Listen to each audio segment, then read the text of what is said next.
ദൈവത്തിൻ്റെ അതിപരിശുദ്ധമായ നാമം മഹത്വപ്പെടുമാറാകട്ടെ. ദൈനംദിന അപ്പം എന്ന അനുദിന വചന ചിന്തയിലേക്ക് ഏവർക്കും സ്വാഗതം. ഇന്ന് സ്വർഗത്തിൽ ദൈവത്തിൻ്റെ ഇഷ്ടം എന്ന വിഷയത്തെ ആസ്പദമാക്കി ചില കാര്യങ്ങളെ നമുക്ക് ചിന്തിക്കാം. അതിനാധാരമായ ഒരു വാക്യം വായിക്കാം. മത്തായി സുവിശേഷം 6-ാം അധ്യായം 10-ാം വാക്യം. നിന്റെ രാജ്യം വരയണമേ, നിന്റെ ഇഷ്ടം സ്വർഗത്തിലെ പോലെ ഭൂമിയിലുമാകണമേ. സ്വർഗരാജ്യത്തിൽ ദൂതന്മാരും കെരൂബുകളും സെറാഫിൻകളും പൂർണ്ണമായും ദൈവത്തിന് കീഴടങ്ങുന്നു. 4 ജീവജാലങ്ങളുടെയും 24 മൂപ്പന്മാരുടെയും കാര്യത്തിലും ഇതുതന്നെയാണ്. ആകാശം മുഴുവൻ ദൈവഹിതത്താൽ നിറഞ്ഞിരിക്കുന്നു. നിങ്ങൾക്ക് സ്വർഗരാജ്യത്തിൽ പ്രവേശിക്കണമെങ്കിൽ നിങ്ങൾ ദൈവഹിതത്തിന് സ്വയം സമർപ്പിക്കണം. ഭൂമിയിലെ ദൈവഹിതം അനുസരിച്ച് നാം പ്രവർത്തിക്കുകയാണെങ്കിൽ തീർച്ചയായും സ്വർഗത്തിലും നാം അതുതന്നെ ചെയ്യും. കർത്താവായ യേശു പറഞ്ഞു, എന്നോട് കർത്താവേ കർത്താവേ എന്ന് പറയുന്ന ഏവനുമല്ല, സ്വർഗസ്ഥനായ എൻ്റെ പിതാവിൻ്റെ ഇഷ്ടം ചെയ്യുന്നവനാണ് സ്വർഗരാജ്യത്തിൽ പ്രവേശിക്കുന്നതെന്ന്. ഇത് മത്തായി സുവിശേഷം 7-ാം അധ്യായം 21-ാം വാക്യത്തിൽ കാണാൻ സാധിക്കും. സ്വർഗത്തിൽ പ്രവേശിക്കാൻ നാം ദൈവഹിതം ചെയ്യേണ്ടതുണ്ട്. ദൈവഹിതത്തിന്റെ പ്രാധാന്യം തിരിച്ചറിയാത്ത നിരവധി പേരുണ്ട്.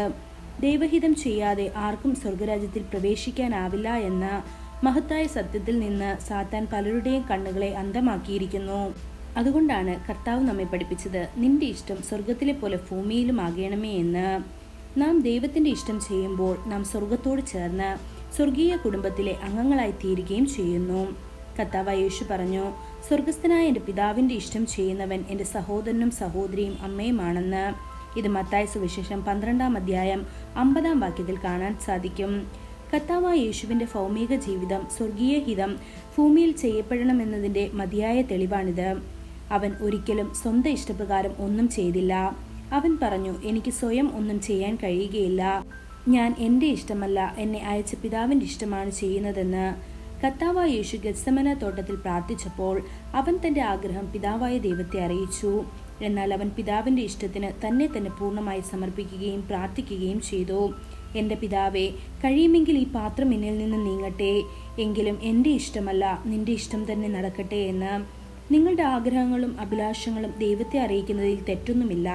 എന്നിരുന്നാലും ദൈവം നിങ്ങളുടെ ഇഷ്ടപ്രകാരം ചെയ്യണമെന്ന് ശാഠ്യം പിടിക്കുന്നത് ശരിയല്ല. നിങ്ങളുടെ ആഗ്രഹങ്ങളെക്കുറിച്ച് നിങ്ങൾ ദൈവത്തെ അറിയിക്കണം. എന്നാൽ ദൈവത്തിൻ്റെ ഇഷ്ടത്തിന് സ്വയം സമർപ്പിക്കുക. എൻ്റെ ഇഷ്ടമല്ല കർത്താവേ, നിന്റെ ഇഷ്ടം നിറവേറട്ടെ എന്ന് നിങ്ങൾ പ്രാർത്ഥിക്കണം. വെള്ളം വീഞ്ഞാക്കി മാറ്റുന്നത് ദൈവഹിതമാണെങ്കിൽ പോലും അതിനൊരു നിശ്ചിത സമയമുണ്ട്. സഭാപ്രസംഗിയിൽ നാം വായിക്കുന്നു, എല്ലാത്തിനും ഒരു കാലമുണ്ട്, ആകാശത്തിന് കീഴിലുള്ള സകല കാര്യത്തിനും ഒരു സമയമുണ്ട് എന്ന്. ഇത് സഭാപ്രസംഗി 3-ാം അധ്യായം 1-ാം വാക്യത്തിൽ കാണാൻ സാധിക്കും.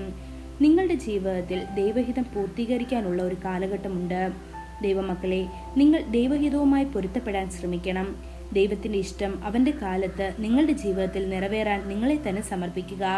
കർത്താവ് തന്റെ ഇഷ്ടം വെളിപ്പെടുത്തുകയും നിങ്ങൾക്കൊരു വാഗ്ദത്തം നൽകുകയും ചെയ്താൽ അവൻ തീർച്ചയായും അത് തന്റെ കാലത്ത് നിറവേറ്റും. ഈ വചനങ്ങളാൽ ദൈവം നമ്മെ ഓരോരുത്തരെയും അനുഗ്രഹിക്കുമാറാകട്ടെ. കൂടുതൽ ധ്യാനത്തിനുള്ള വാക്യം 1 യോഹന്നാൻ 2-ാം അധ്യായം 17-ാം വാക്യം. ലോകവും അതിന്റെ മോഹവും ഒഴിഞ്ഞു പോകുന്നു, ദൈവേഷ്ടം ചെയ്യുന്നവനോ എന്നേക്കും ഇരിക്കുന്നു. ഇന്നത്തെ ബൈബിൾ വായന രാവിലെ സഭാപ്രസംഗി 7, 8, 9 അധ്യായങ്ങൾ, വൈകുന്നേരം 2 Corinthians 13-ാം അധ്യായം. ആമേൻ.